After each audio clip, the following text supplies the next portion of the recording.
बिल्कुल वॾी महिरबानी तव्हांजी Shahzad, thank U very much. ऐं I also want to thank, as Ada Suhail said, to all friends who have joined us today, especially Dr. Taki, Dr. Ghazala, Ada Sagir, and Adi Nazia, Ghulam Muhyiddin, Sayyid Mushtaq Memon Sahab, Habib Bhutto Sahab, Ada Hassan Mushtaba, Muhammad Iqbal Sheikh Sahab, and Kudus Sahab, Adi Fatma, and all of you friends, Uh, असां जॾहिं ॻाल्हि ॿोल कई पे त असांजो ख़्यालु हो त असां गुफ़्तगू पंहिंजी उर्दू में सिंधी में रखंदासीं, त छाकाणि त जेका असांजी जेका ॻाल्हि ॿोल जेका पहुचाइणी आहे उहा पाण में त करणी आहे, पर सिंध जे माण्हुनि ताईं पहुचाइणी आहे, पाकिस्तानी माण्हुनि ताईं पहुचाइणी आहे. उन लाइ ज़रूरी आहे मुंहिंजे ख़्याल में असां अंग्रेज़ी जी बजाए तरजीह ॾियूं त उर्दू में ॻाल्हायूं या सिंधी में ॻाल्हायूं, छो त असां मां मोस्टली उहे माण्हू जिन जूं ॻाल्हियूं इहे सम्झियल आहिनि या हिकिड़ो साहिब राय आहियूं हिन इशूज़ ते.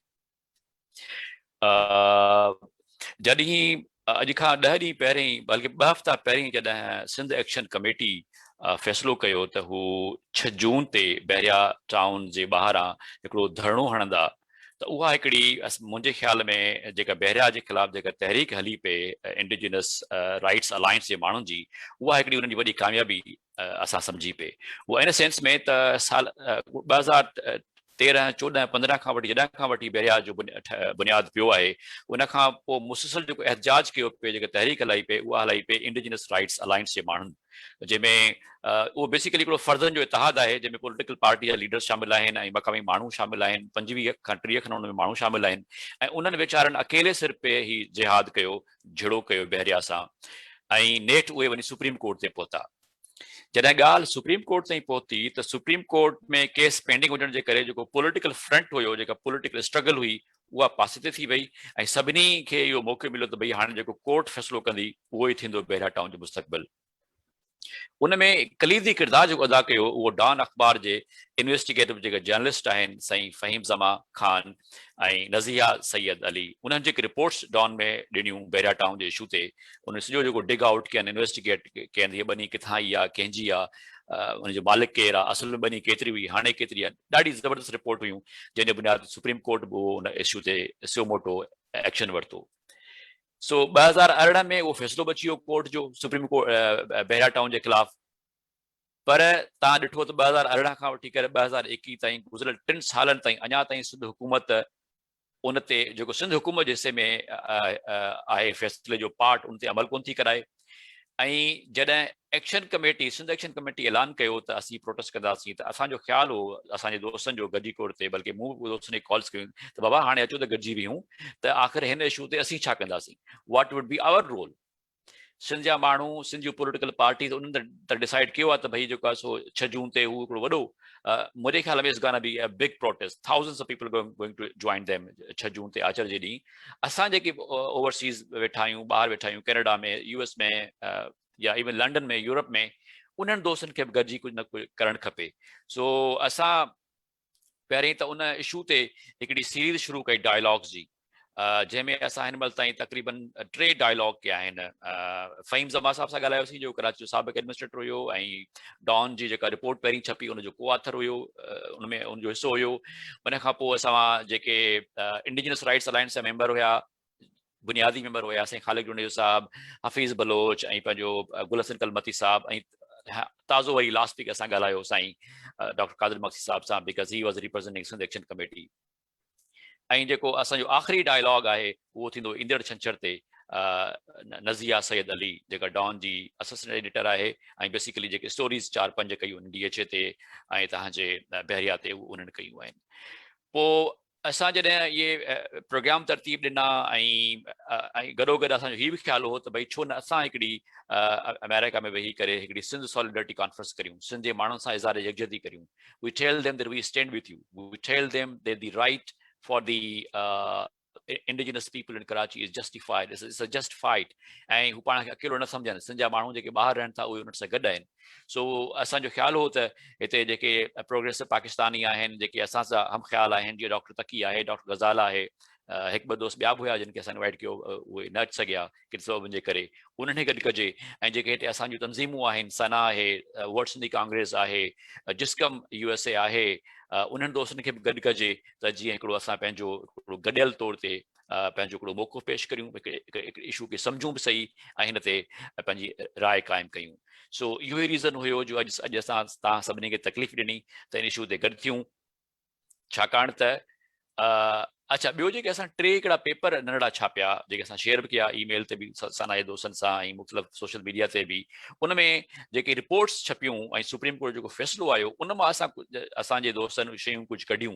हिकिड़ो त इन सॼे बहरिया टाउन जे ज़मीन जी वालार जे प्रोसेस में पुलिस जो रोल छा हुयो, पुलिस कीअं उन्हनि सां गॾु हुई, सिंध पुलिस न्यूट्रल न हुई, सिंध पुलिस धुर हुई, it was part and parcel of Bahria town. सॼी जेका लैंड ग्रैबिंग हुननि कई उन ते पुलिस जो किरदारु छा हुयो, जेको रिपोर्ट थियो इन्वेस्टिगेशन रिपोर्ट्स में ऐं डॉन में, असां हिकिड़ी उहा नंढड़ी रिपोर्ट जेका हुई पोस्टर जी सूरत में छापी ऐं उहा असां सर्कुलेट कयूं पिया, जेका ट्विटर ते बि कंदासीं। ऐं आइडिया इहो ई हो त जीअं कैंपेन हलंदी 6 जून ते, त उन खां पहिरियों इहे सभु शयूं असां हिकिड़ो फैक्ट्स फिगर्स सां हिकिड़ो केस जेको आहे उहो पाकिस्तान जे माण्हुनि जे आॾो ऐं सिंध जे माण्हुनि जे आॾो उहो पेश करियूं। गॾोगॾु सिंध हुकूमत जो किरदारु आहे, सिंध हुकूमत जी जंहिंजो किरदारु जेको आहे इंतिहाई डोबियस रहियो आहे, उहो सुप्रीम कोर्ट जे जजमेंट में क्लियर आहे। ऐं हींअर बि हुननि जो को मौक़िफ़ कोन्हे को, सवाइ जेको हिन जो मिनिस्टर आहे नासिर हुसैन शाह, जेको बि ईअं थो ॻाल्हाए, उनजो आख़िरी मौक़िफ़ जेको आहे उहो इहो आहे, चए थो त ही ज़मीन त हिननि ख़रीद कई आहे प्राइवेट माण्हुनि खां, सिंध गवर्नमेंट जो छा वञे, जेकॾहिं का अनलॉफुली ख़रीद कई वई आहे त असांखे ॿुधायो। उन ॾींहुं असांजे हिन प्रोग्राम में साईं गुल हसन कलमती साहिबु ॿुधायो त प्राइवेट शहरनि खां फ़क़ति 500 एकड़ ॿनी ख़रीद कई वई आहे, बाक़ी सॼी जी सॼी ज़मीन सिंध गवर्नमेंट हिनखे ॾिनी आहे। यानी हिननि जी ॿनी केतिरी आहे सिंध गवर्नमेंट असांखे उहो बि नथी ॿुधाए। Like there's not been a single day or single time when the chief minister of Sindh or any minister in the government of Sindh could tell people of Sindh त बाबा बहरिया जी ज़मीन हेतिरी आहे। सुप्रीम कोर्ट तय करियो त बहरिया जी जेका ज़मीन आहे उहा 17,000 एकड़ आहे, जंहिंजे मद में जेका हिननि सिंध हुकूमत खां ख़रीद कई 8 अरब में, अञा ताईं उहे 8 अरब सिंध हुकूमत खे पेमेंट कोन कया आहिनि बहरिया टाउन। मुराद अली शाह साहब, असां ॻाल्हि ग़लति था करियूं, तव्हां ते इल्ज़ाम था हणूं, महिरबानी करे वज़ाहत करियो। हा ईअं थियो, बहरिया टाउन वारनि चयो त भई हा उहे जेके 8 अरब तव्हांखे असांखे ॾियणा हुया, उन मां असां 11 अरब जा रोड ठाहिया आहिनि बहरिया टाउन जे अंदरि, जेका तव्हांजी ज़िमेदारी हुई। यानी रियल एस्टेट प्रॉपर्टी हूंदी बहरिया टाउन जी, उन जी ज़मीन ख़रीद कबी, उन ज़मीन जा पैसा कोन ॾिबा, ऐं जेके उहे पैसा ॾियणा आहिनि उन मां हुननि जेको आहे सो रोड ठाराया within the Bahria town. And you don't know, इहो बि सुभाणे इनवॉइस में इहो बि शामिल हूंदो जेको अंदरि जेके मदरसा ऐं जेके मज़हबी इबादत गाहूं ठाहियूं अथनि, शायदि उहे बि गवर्नमेंट जे पैसनि मां ठाहियूं अथनि। आई मीन इन क़िस्म जो फ्रॉड तव्हां ॾिठो आहे त ऐं असांजे अखियुनि जे साम्हूं थींदो हुजे, ऐं बदकिस्मती सां सिंध जे अंदरि जंहिं क़िस्म जी पॉलिटिकल मूवमेंट हलणु खपंदी हुई उहा असां कोन ॾिठी आहे, सवाइ उन्हनि दोस्तनि जे इंडिजिनस राइट्स। अॼु बि तव्हांखे नज़र ईंदो त सिंध जूं कुझु अहिड़ियूं पार्टियूं, अहिड़ा लीडर आहिनि जेके लफ़्ज़ कोन था कढनि हिन इशू ते, छाकाणि त अच्छा कराची जी उर्दू स्पीकिंग जेका लीडरशिप आहे उहा PSP हुजे, उहा MKM हुजे। तव्हांखे यादि हूंदो जॾहिं अल्ताफ़ हुसैन, मां थोरो आख़िर हिकु ॿ ॻाल्हियूं थो करियां, पोइ ॻाल्हि मुख़्तसिर कंदुसि। अल्ताफ़ हुसैन जे नाले में बहरिया टाउन वारनि मलिक रियाज़ हैदराबाद में अल्ताफ़ हुसैन यूनिवर्सिटी जो इफ़्तिताह कयो, अल्ताफ़ हुसैन खे चुप करण जे लाइ, ख़ामोश करण जे लाइ। ऐं जॾहिं PSP लॉन्च पे थी त PSP जो जेको सरबराह आहे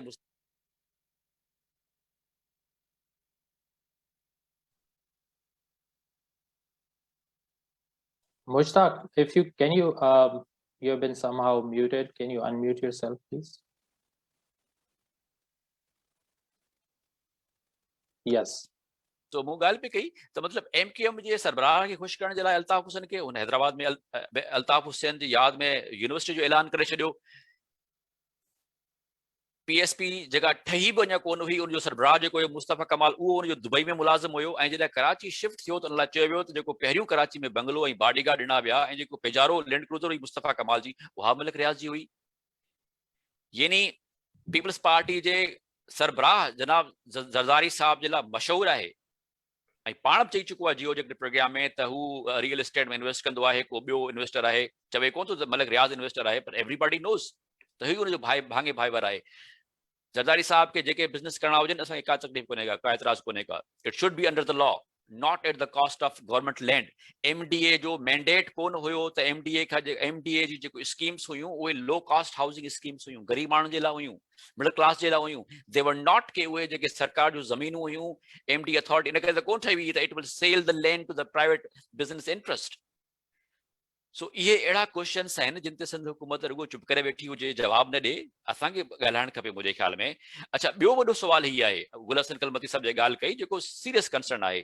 MDA वरी हिकिड़ो 45,000 एकड़्स लैंड जो नओं प्रोजेक्ट लॉन्च पई करे हाउसिंग स्कीम जो, ऐं उहो उन वक़्तु पियो लॉन्च थिए जॾहिं बहरिया टाउन 2 लख प्लॉट्स जा फाइल माण्हुनि खे सेल करे चुकी आहे. वेयरएस जेका हुन वटि एक्चुअल लैंड आहे उहा 1 लख फाइल्स जी आहे. 1 लख फाइल्स जी बनी हुन वटि आहे ई कोन, त हू किथां आणींदा बनी? असांखे शक आहे, असांखे शदीद ख़दशो आहे त हे जेको MDA जेको नओं स्कीम 44 लॉन्च पई करे 40,000 एकड़ बनी ते मे बी इहा ज़मीन वरी बहरिया वारनि खे ॾींदा. ऐं जेको फंडामेंटल क्वेश्चन सुप्रीम कोर्ट उथारियो पंहिंजी जजमेंट में त बहरिया टाउन जी 17,000 एकड़ खां वधीक बनी कोन्हे का, उनजी जांच पड़ताल सिंध हुकूमत करण लाइ तयारी कोन्हे का. That question still remains. छाकाणि त हिननि जेके डॉक्यूमेंट्स पेश कया सुप्रीम कोर्ट में, उन्हनि में हिननि चयो त असांजी वटि जेका बनी आहे उहा 23,000 एकड़ आहे. डॉन रिपोर्ट कयो GPS जे ज़रिए, गूगल मैप जियोग्राफिक मैप जे ज़रिए, त जेका उन वक़्तु कब्ज़े में हुई बहरिया लैंड जे बनी में उहा हुई 43,000 एकड़, 43,000 एकड़्स. ऐं जेके एक्टिविस्ट आहिनि लोकल मक़ामी, उहे चवनि था त हिननि वटि 70-80,000 एकड़ बनी आहे जेका ई कब्ज़े में कयो वेठा आहिनि. ऐं को पुछण वारो न आहे. पीपल्स पार्टी जा वज़ीर त पाण ख़बर आहे वज़ारतुनि लाइ कुझु बि करण लाइ तयारु हूंदा आहिनि, सफ़ा चुप वेठा आहिनि. ख़बर अथनि वॾो पाण मरा जेको आहे हिननि सां मुमकिन आहे शामिल हुजे मलिक रियाज़ सां. सो सिंध जे ज़मीननि जी ईअं फुल लुट थींदी हुजे. ऐं हिकिड़ी ॿी ॻाल्हि ॿुधायां जेका मूं ॻाल्हि कई असांजे उर्दू स्पीकिंग दोस्तनि जी, तो भाई ये सिर्फ सिंध के जमीनों का मसला नहीं है. जब भी ये एलीट की हाउसिंग स्कीम आती है, आप भूल गए जब DHA बना था तो किस तरह से ओल्ड टाउन के जो कितने वाटर सप्लाई के कनेक्शन DHA वाले ले गए थे. अभी भी कराची में पहले से पानी की खोट है. 4 नए कनेक्शंस बहरिया को दिए गए हैं from the existing water supply of the Karachi. हालांकि सन 2000 से पिछले 21 सालों में कराची में कोई नया वाटर प्रोजेक्ट नहीं आया. तो ये पानी कहाँ से दिया गया बहरिया को? पहले से वसाइल महदूद हैं, और वो अगर आम आदमी से छीनकर, आम शहरी जो औरंगी का, गुलशन अदीद का, सचल गोट का, चनेसर गोट का, उनसे छीनकर ये जो बड़े बिजनेस इंटरेस्ट माफियाज हैं उनको दिए जाएंगे तो आम आदमी कैसे जिएगा? तो ये तो ऐसे सवाल है ना जिन पे पूरे सूबे के लोगों को इकट्ठे होकर जदोजहद करनी चाहिए कि बड़े जो प्राइवेट बिजनेस इंटरेस्ट हैं वो किस तरह आवाम का इस्तेसाल करते हैं और पावर के साथ मिलकर. आपको ये तो हम सबको पता है कि जनरल मलिक रियाज का मुलाजिम कौन कौन है. जो रिटायर्ड जनरल उसके मुलाजिम है. यानी शौकत सुल्तान, मेजर जनरल शौकत सुल्तान जो मुशर्रफ का स्पोक्स पर्सन था, जो आर्मी का स्पोक्स पर्सन है, वो उसका मुलाजिम है. 2-3 major general, lieutenant general retirement के बाद उसके यहाँ नौकरी करते हैं. और जब भी वो अखबार में इश्तिहार देता है तो वो बोलता है कि रिटायर्ड जनरल्स, कमांडोज, कर्नल्स, वो उसको चाहिए, कोई आम आदमी उसको नहीं चाहिए. Because he knows that's the only way he can get away from the accountability and the judicial system. So आउं सम्झां थो त हीउ तमामु वॾो इशू आहे सिंध जे हवाले सां, पाकिस्तान जे हवाले सां. असांखे पंहिंजे माण्हुनि खे सुजाग करणो पवंदो, एक्टिवेट करणो पवंदो. ख़ासि तौर ते जेके असीं ॿ चारि शयूं सम्झूं था, अंग्रेजी पढ़ी सघूं था, उर्दू पढ़ी सघूं था, जिन खे जेके ॿ लफ़्ज़ ॻाल्हाए सघूं. that gives our solidarity to the people who are struggling for their just rights. So I'll leave it with that, and I hope to hear from all of you, and hopefully we can collectively send a strong message tonight. So back to you, Shahzad. Thank you, Suhail. Thanks for your comments and setting the stage for today's conference. So now what I'm going to do is I'm going to now mute everyone. So whoever I invite, please unmute yourself and start speaking so that we have the speaker on the screen and we don't have any distraction. Okay, so our next speaker who I'm going to invite now is a writer and a senior member of founding member of Friends of Sindh Society forum. I would like to invite Mushtaq Rajpur to share his views about this issue. Mushtaq, if you could unmute yourself and share your views with us.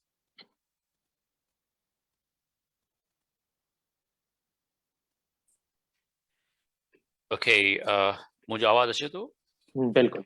बिल्कुल, वॾी महिरबानी तव्हांजी Shahzad, thank you very much. I also want to thank, as Ada Suhail said, to all friends who have joined us today, especially Dr. Taki, Dr. Ghazala, Ada Sagir, and Adi Nazia, Ghulam Muhyiddin, Sayyid Mushtaq Memon Sahab, Habib Bhutto Sahab, Ada Hassan Mushtaba, Muhammad Iqbal Sheikh Sahab, and Qudus Sahab, Adi Fatma, and all of you friends,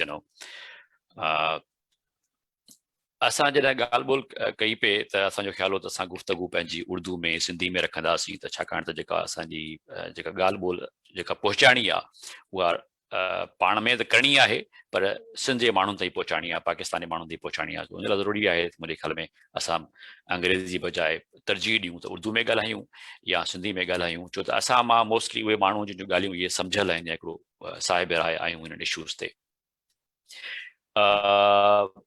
जॾहिं अॼु खां 10 ॾींहं पहिरीं, बल्कि 2 हफ़्ता पहिरीं जॾहिं Sindh action committee फ़ैसिलो कयो त हू 6 जून ते बहरिया टाउन जे ॿाहिरां हिकिड़ो धरणो हणंदा, त उहा हिकिड़ी मुंहिंजे ख़्याल में जेका बहरिया जे ख़िलाफ़ जेका तहरीक हली पे इंडिजिनस राइट्स अलायंस जे माण्हुनि जी, उहा हिकिड़ी उन्हनि जी वॾी कामयाबी असां सम्झी पे।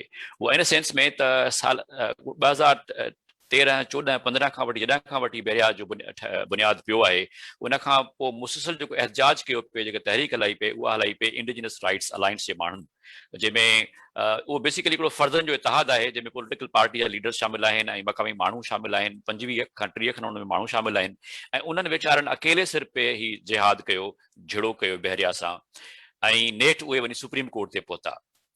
जॾहिं ॻाल्हि सुप्रीम कोर्ट ताईं पहुती त सुप्रीम कोर्ट में केस पेंडिंग हुजण जे करे जेको पॉलिटिकल फ्रंट हुयो, जेका पॉलिटिकल स्ट्रगल हुई, उहा पासे ते थी वई, ऐं सभिनी खे इहो मौक़ो मिलियो त भई हाणे जेको कोर्ट फ़ैसिलो कंदी उहो ई थींदो बहरिया टाउन जो मुस्तक़बिल।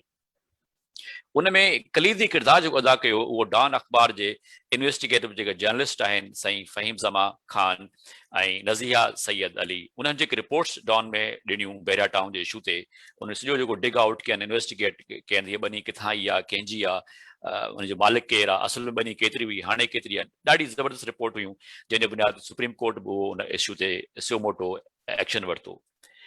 सो 2018 में वो फ़ैसिलो बची वियो कोर्ट जो, सुप्रीम कोर्ट बहरिया टाउन जे ख़िलाफ़, पर तव्हां ॾिठो त 2018 खां वठी करे 2021 ताईं गुज़िरियल 3 सालनि ताईं अञा ताईं सिंध हुकूमत उन ते जेको सिंध हुकूमत जे हिसे में आहे फ़ैसिले जो पार्ट, उन ते अमल कोन थी कराए। ऐं जॾहिं action committee, Sindh action committee ऐलान कयो त असीं प्रोटेस्ट कंदासीं, त असांजो ख़्यालु हो असांजे दोस्तनि जो गॾी कोर ते, बल्कि मूं दोस्तनि खे कॉल्स कयूं त बाबा हाणे अचो त गॾिजी वियूं, त आख़िर हिन इशू ते असीं छा कंदासीं, what would be our role. Sindh जा माण्हू, सिंध जूं पॉलिटिकल पार्टीज़ उन्हनि त डिसाइड कयो आहे त भई जेको आहे सो 6 जून ते हू हिकिड़ो वॾो, मुंहिंजे ख़्याल में it's gonna be a big protest, thousands of people going to join them 6 June ते आचर जे ॾींहुं। असां जेके ओवरसीज़ वेठा आहियूं, ॿाहिरि वेठा आहियूं, कैनेडा में, US में, या इवन लंडन में, यूरोप में, उन्हनि दोस्तनि खे बि गॾिजी कुझु न कुझु करणु खपे। सो असां पहिरीं त उन इशू ते हिकिड़ी सीरीज़ शुरू कई डायलॉग्स जी, जंहिंमें असां हिन महिल ताईं तक़रीबन 3 डायलॉग कया आहिनि। फ़हीम ज़मा साहब सां ॻाल्हायोसीं, जो कराची जो साबिक़ एडमिनिस्ट्रेटर हुयो, ऐं डॉन जी जेका रिपोर्ट पहिरीं छपी उनजो को ऑथर हुयो, उनमें उनजो हिसो हुयो। उन खां पोइ असां जेके इंडिजिनस राइट्स अलायंस जा मेंबर हुया, बुनियादी मेंबर हुया, साईं ख़ालिद जुनेजो साहब, हफ़ीज़ बलोच ऐं पंहिंजो गुल हसन कलमती साहब, ऐं ताज़ो वरी लास्ट वीक असां ॻाल्हायो साईं डॉक्टर कादिर मक्सी साहब सां, because he was representing Sindh action committee. ऐं जेको असांजो आख़िरी डायलॉग आहे उहो थींदो ईंदड़ छंछर ते, नज़िया सैयद अली जेका डॉन जी असिस्टेंट एडिटर आहे, ऐं बेसिकली जेके स्टोरीज़ 4-5 कयूं आहिनि DHA ते ऐं तव्हांजे बहरिया ते, उन्हनि कयूं आहिनि। पोइ असां जॾहिं इहे प्रोग्राम तरतीब ॾिना, ऐं गॾोगॾु असांजो हीउ बि ख़्यालु हो त भई छो न असां हिकिड़ी अमेरिका में वेही करे हिकिड़ी सिंध सॉलिडरिटी कॉन्फ्रेंस करियूं, सिंध जे माण्हुनि सां इज़हार यकजहती करियूं। We tell them that we stand with you, we tell them that the right for the indigenous people in Karachi is justified. It's a just fight. ऐं हू पाण खे अकेलो न सम्झनि, सिंध जा माण्हू जेके ॿाहिरि रहनि था उहे उन्हनि सां गॾु आहिनि. सो असांजो ख़्यालु हो त हिते जेके प्रोग्रेसिव पाकिस्तानी आहिनि, जेके असां सां हम ख़्याल आहिनि, जीअं डॉक्टर तकी आहे, डॉक्टर गज़ाल आहे, हिकु ॿ दोस्त ॿिया बि हुया जिन खे असां इनवाइट कयो, उहे न अची सघिया किन सबबनि जे करे, उन्हनि खे गॾु कजे. ऐं जेके हिते असांजूं तंज़ीमूं आहिनि, सना आहे, वर्ल्ड सिंधी कांग्रेस आहे, जिस्कम USA आहे, उन्हनि दोस्तनि खे बि गॾु कजे त जीअं हिकिड़ो असां पंहिंजो हिकिड़ो गॾियल तौर ते पंहिंजो हिकिड़ो मौक़ो पेश करियूं, हिकिड़े इशू खे सम्झूं बि सही ऐं हिन ते पंहिंजी राय क़ाइमु कयूं. सो इहो ई रीज़न हुयो जो अॼु असां तव्हां सभिनी खे तकलीफ़ ॾिनी त इन इशू ते गॾु थियूं, छाकाणि त अच्छा ॿियो जेके असां 3 हिकिड़ा पेपर नंढड़ा छापिया, जेके असां शेयर बि कया ईमेल ते बि सना जे दोस्तनि सां ऐं मुख़्तलिफ़ सोशल मीडिया ते बि, उन में जेके रिपोर्ट्स छपियूं ऐं सुप्रीम कोर्ट जेको फ़ैसिलो आयो उन मां असांजे दोस्तनि शयूं कुझु कढियूं. हिकिड़ो त इन सॼे बहरिया टाउन जे ज़मीन जी वालार जे प्रोसेस में पुलिस जो रोल छा हुयो, पुलिस कीअं उन्हनि सां गॾु हुई. सिंध पुलिस न्यूट्रल न हुई, सिंध पुलिस धुर हुई. It was part and parcel of Bahria town. सॼी जेका लैंड ग्रैबिंग हुननि कई उन ते पुलिस जो किरदारु छा हुयो, जेको रिपोर्ट थियो इन्वेस्टिगेशन रिपोर्ट्स में ऐं डॉन में, असां हिकिड़ी उहा नंढड़ी रिपोर्ट जेका हुई पोस्टर जी सूरत में छापी ऐं उहा असां सर्कुलेट कयूं पिया, जेका ट्विटर ते बि कंदासीं. ऐं आइडिया इहो ई हो त जीअं कैंपेन हलंदी 6 जून ते, त उन खां पहिरीं इहे सभु शयूं असां हिकिड़ो फैक्ट्स फिगर्स सां हिकिड़ो केस जेको आहे उहो पाकिस्तान जे माण्हुनि जे आॾो ऐं सिंध जे माण्हुनि जे आॾो उहो पेश करियूं. गॾोगॾु सिंध हुकूमत जो किरदारु आहे, सिंध हुकूमत जी जंहिंजो किरदारु जेको आहे इंतिहाई डोबियस रहियो आहे, उहो सुप्रीम कोर्ट जे जजमेंट में क्लियर आहे. ऐं हींअर बि हुननि जो को मौक़िफ़ कोन्हे को, सवाइ जेको हिननि जो मिनिस्टर आहे नासिर हुसैन शाह, जेको बि ईअं थो ॻाल्हाए, उनजो आख़िरी मौक़िफ़ जेको आहे उहो इहो आहे, चए थो त ही ज़मीन त हिननि ख़रीद कई आहे प्राइवेट माण्हुनि खां, सिंध गवर्नमेंट जो छा वञे. जेकॾहिं का अनलॉफुली ख़रीद कई वई आहे त असांखे ॿुधायो. उन ॾींहुं असांजे हिन प्रोग्राम में साईं गुल हसन कलमती साहिबु ॿुधायो त प्राइवेट शहरनि खां फ़क़ति 500 एकड़ ॿनी ख़रीद कई वई आहे, बाक़ी सॼी जी सॼी ज़मीन सिंध गवर्नमेंट हिनखे ॾिनी आहे. यानी हिननि जी ॿनी केतिरी आहे सिंध गवर्नमेंट असांखे उहो बि नथी ॿुधाए. Like there's not been a single day or single time when the chief minister of Sindh or any minister in the government of Sindh could tell the people of Sindh त बाबा बहरिया जी ज़मीन हेतिरी आहे. Supreme court तय करियो त बहरिया जी जेका ज़मीन आहे उहा 17,000 एकड़ आहे, जंहिंजे मद में जेका हिननि सिंध हुकूमत खां ख़रीद कई 8 अरब में, अञा ताईं उहे 8 अरब सिंध हुकूमत खे पेमेंट कोन कया आहिनि बहरिया टाउन. मुराद अली शाह साहब, जंहिंसां ॻाल्हि ग़लति था करियूं, तव्हां ते इल्ज़ाम था हणूं, महिरबानी करे वज़ाहत करियो. हा ईअं थियो, बहरिया टाउन वारनि चयो त भई हा उहे जेके 8 अरब तव्हांखे असांखे ॾियणा हुया, उन मां असां 11 अरब जा रोड ठाहिया आहिनि बहरिया टाउन जे अंदरि, जेका तव्हांजी ज़िमेदारी हुई. यानी रियल एस्टेट प्रॉपर्टी हूंदी बहरिया टाउन जी, उन जी ज़मीन ख़रीद कबी, उन ज़मीन जा पैसा कोन ॾिबा, ऐं जेके उहे पैसा ॾियणा आहिनि उन मां हुननि जेको आहे सो रोड ठाराया within the Bahria town. And you don't know, इहो बि सुभाणे इनवॉइस में इहो बि शामिल हूंदो जेको अंदरि जेके मदरसा ऐं जेके मज़हबी इबादत गाहूं ठाहियूं अथनि, शायदि उहे बि गवर्नमेंट जे पैसनि मां ठाहियूं अथनि. आई मीन इन क़िस्म जो फ्रॉड तव्हां ॾिठो आहे त ऐं असांजे अखियुनि जे साम्हूं थींदो हुजे. ऐं बदकिस्मती सां सिंध जे अंदरि जंहिं क़िस्म जी पॉलिटिकल मूवमेंट हलणु खपंदी हुई उहा असां कोन ॾिठी आहे, सवाइ हुननि दोस्तनि जे इंडिजिनस राइट्स. अॼु बि तव्हांखे नज़र ईंदो त सिंध जूं कुझु अहिड़ियूं पार्टियूं, अहिड़ा लीडर आहिनि जेके लफ़्ज़ कोन था कढनि हिन इशू ते. छाकाणि त अच्छा कराची जी उर्दू स्पीकिंग जेका लीडरशिप आहे उहा PSP हुजे, उहा MKM हुजे. तव्हांखे यादि हूंदो जॾहिं अल्ताफ़ हुसैन, मां थोरो आख़िर हिकु ॿ ॻाल्हियूं थो करियां, पोइ ॻाल्हि मुख़्तसिर कंदुसि. अल्ताफ़ हुसैन जे नाले में बहरिया टाउन वारनि मलिक रियाज़ हैदराबाद में अल्ताफ़ हुसैन यूनिवर्सिटी जो इफ़्तिताह कयो, अल्ताफ़ हुसैन खे चुप करण जे लाइ, ख़ामोश करण जे लाइ. ऐं जॾहिं PSP लॉन्च पे थी त PSP जो जेको सरबराह आहे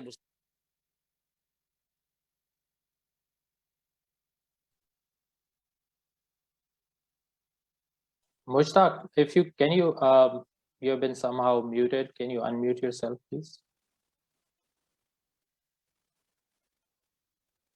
Yes. तो मूं ॻाल्हि पई कई त मतिलबु MKM जे सरबराह खे ख़ुशि करण जे लाइ अल्ताफ़ हुसैन खे हुन हैदराबाद में अल्ताफ़ हुसैन जी यादि में यूनिवर्सिटी जो ऐलान करे छॾियो. PSP जेका ठही बि अञा कोन हुई, उनजो सरबराह जेको हुयो मुस्तफ़ा कमाल, उहो उनजो दुबई में मुलाज़िम हुयो. ऐं जॾहिं कराची शिफ्ट थियो त उन लाइ चयो वियो त जेको पहिरियों कराची में बंगलो ऐं बॉडीगार्ड ॾिना विया ऐं जेको पेजारो लैंड क्रूज़र हुई मुस्तफ़ा कमाल जी, उहा मलिक रियाज़ जी हुई. यानी पीपल्स पार्टी जे सरबराह जनाब ज़रदारी साहब जे लाइ मशहूरु आहे ऐं पाण बि चई चुको आहे जियो जे प्रोग्राम में त हू रियल एस्टेट में इन्वेस्ट कंदो आहे, को ॿियो इन्वेस्टर आहे, चवे कोन थो त मलिक रियाज़ इन्वेस्टर आहे, पर एवरीबॉडी नोज़ त ही उनजो भाङे भाइवर आहे। ज़रदारी साहब के जेके बिज़नेस करणा हुजनि असांखे का तकलीफ़ कोन्हे का एतिराज़ कोन्हे का। It should be under the law, not at the cost of government land. MDA जो मैंडेट कोन हुयो त MDA खां MDA जी जेको स्कीम्स हुयूं उहे लो कॉस्ट हाउसिंग स्कीम्स हुयूं, गरीब माण्हुनि जे लाइ हुयूं, मिडिल क्लास जे लाइ हुयूं। दे वर नॉट के उहे जेके सरकार जो ज़मीनूं हुयूं MD अथॉरिटी इन करे त कोन ठही हुई त it will sell the land to the private business interest. So इहे अहिड़ा क्वेश्चन्स आहिनि जिन ते सिंध हुकूमत रुगो चुप करे वेठी हुजे, जवाब न ॾे, असांखे ॻाल्हाइणु खपे मुंहिंजे ख्याल में। अच्छा, ॿियो वॾो सुवाल हीअ आहे, गुल हसन कलमती साहब जी ॻाल्हि कई जेको सीरियस कंसर्न आहे। MDA वरी हिकिड़ो 45,000 एकड़्स लैंड जो नओं प्रोजेक्ट लॉन्च पई करे हाउसिंग स्कीम जो, ऐं उहो उन वक़्तु पियो लॉन्च थिए जॾहिं बहरिया टाउन 2 लख प्लॉट्स जा फाइल माण्हुनि खे सेल करे चुकी आहे। वेयरएस जेका हुन वटि एक्चुअल लैंड आहे उहा 1 लख फाइल्स जी आहे। 1 लख फाइल्स जी बनी हुन वटि आहे ई कोन, त हू किथां आणींदा बनी? असांखे शक आहे, असांखे शदीद ख़दशो आहे त हे जेको MDA जेको नओं स्कीम 44 लॉन्च पई करे 40,000 एकड़ बनी ते मे बी इहा ज़मीन वरी बहरिया वारनि खे ॾींदा। ऐं जेको फंडामेंटल क्वेश्चन सुप्रीम कोर्ट उथारियो पंहिंजी जजमेंट में त बहरिया टाउन जी 17,000 एकड़ खां वधीक बनी कोन्हे का, उनजी जांच पड़ताल सिंध हुकूमत करण लाइ तयारी कोन्हे का। दैट क्वेश्चन स्टिल रिमेन्स, छाकाणि त हिननि जेके डॉक्यूमेंट्स पेश कया सुप्रीम कोर्ट में उन्हनि में हिननि चयो त असांजी वटि जेका बनी आहे उहा 23,000 एकड़ आहे। डॉन रिपोर्ट कयो GPS जे ज़रिए, गूगल मैप जियोग्राफिक मैप जे ज़रिए त जेका उन वक़्तु कब्ज़े में हुई बहरिया लैंड जे बनी में उहा हुई 43,000 एकड़, 43,000 एकड़्स। ऐं जेके एक्टिविस्ट आहिनि लोकल मक़ामी उहे चवनि था त हिननि वटि 70-80,000 एकड़ बनी आहे जेका ई कब्ज़े में कयो वेठा आहिनि। ऐं को पुछण वारो न आहे। पीपल्स पार्टी जा वज़ीर त पाण ख़बर आहे वज़ारतुनि लाइ कुझु बि करण लाइ तयारु हूंदा आहिनि, सफ़ा चुप वेठा आहिनि। ख़बर थियनि त वॾो पाण अमरा जेको आहे हिननि सां मुमकिन आहे शामिल हुजे मलिक रियाज़ सां। सो सिंध जे ज़मीननि जी ईअं फुल लुट थींदी हुजे। ऐं हिकिड़ी ॿी ॻाल्हि ॿुधायां जेका मूं ॻाल्हि कई असांजे उर्दू स्पीकिंग दोस्तनि जी, तो भाई ये सिर्फ सिंध के जमीनों का मसला नहीं है। जब भी ये एलीट की हाउसिंग स्कीम आती है, आप भूल गए जब DHA बना था तो किस तरह से ओल्ड टाउन के जो कितने वाटर सप्लाई के कनेक्शन DHA वाले ले गए थे। अभी भी कराची में पहले से पानी की खोट है, 4 नए कनेक्शंस बहरिया को दिए गए हैं from the existing water supply of the Karachi. हालांकि सन 2000 से पिछले 21 सालों में कराची में कोई नया वाटर प्रोजेक्ट नहीं आया। तो ये पानी कहाँ से दिया गया बहरिया को?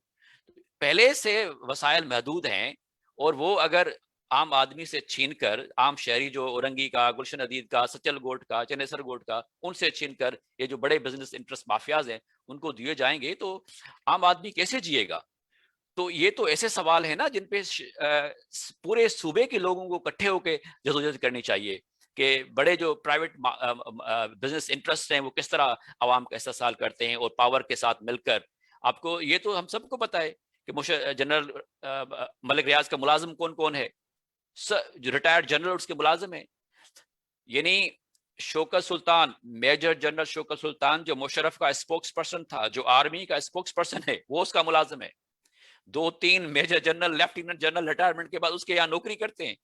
और जब भी वो अखबार में इश्तिहार देता है तो वो बोलता है कि रिटायर्ड जनरल्स, कमांडोज, कर्नल्स वो उसको चाहिए, कोई आम आदमी उसको नहीं चाहिए। Because he knows that's the only way he can get away from the accountability and the judicial system. So आउं सम्झां थो त हीउ तमामु वॾो इशू आहे सिंध जे हवाले सां, पाकिस्तान जे हवाले सां। असांखे पंहिंजे माण्हुनि खे सुजाग करणो पवंदो, एक्टिवेट करणो पवंदो।